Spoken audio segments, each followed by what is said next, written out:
I'm Channel 4's Kamasi Aaron traveled to Ferguson with Ron Davis. He's, of course, the father of Jordan Davis, who was killed 2 years ago after an argument over loud music.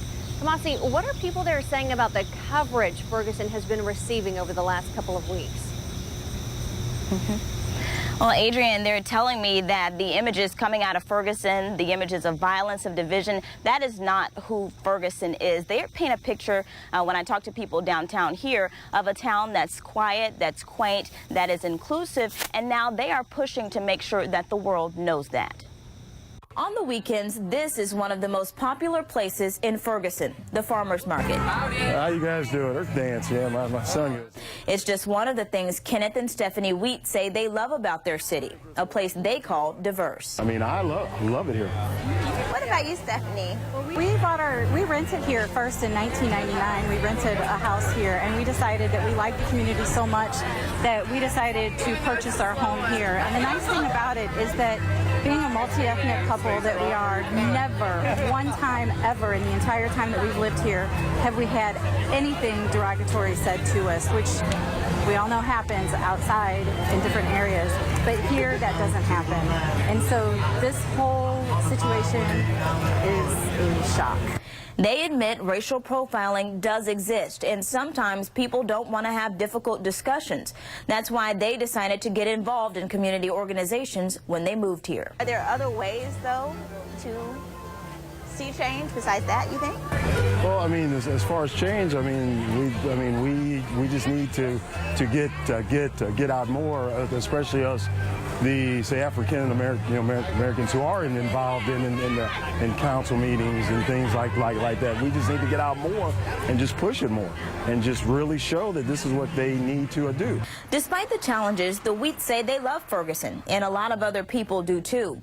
Everywhere, people had on these I Love Ferg shirts, and these I Love Ferguson signs were in front of quite a few yards and stores. They were the brainchild of this man, Brian Fletcher, a former mayor of Ferguson. I was cooking omelets for a profit for the fundraiser. Yeah, he was talking to us. Said, you know, what can we do to draw the attention, to change the tone of a tragedy to something that can be positive? And it just popped in my head. It just popped in his head. You know? Now he and his longtime friend Pam Peters are collecting donations and handing them out. They say the requests for these signs keep coming, not just from people here in Ferguson, but Fletcher says from across the country. What do you think the signs really represent for you? Represent me pride, honor, integrity. I mean,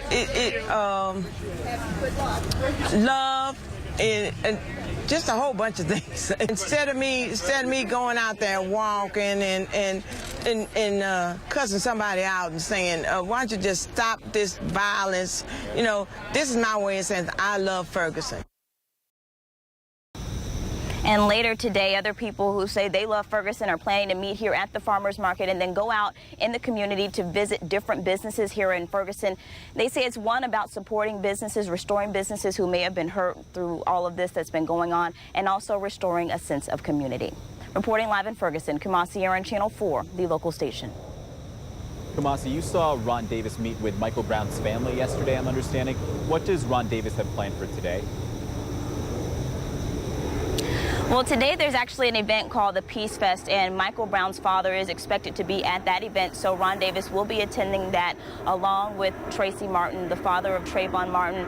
It's just a really big community gathering, a message of peace for this community ahead of Michael Brown's funeral, which is going to be held tomorrow morning. So that's one big thing that he told me he is looking forward to attending today. Marcus? Kamasi, we've seen countless rallies, all in support of Michael Brown and his family members and friends.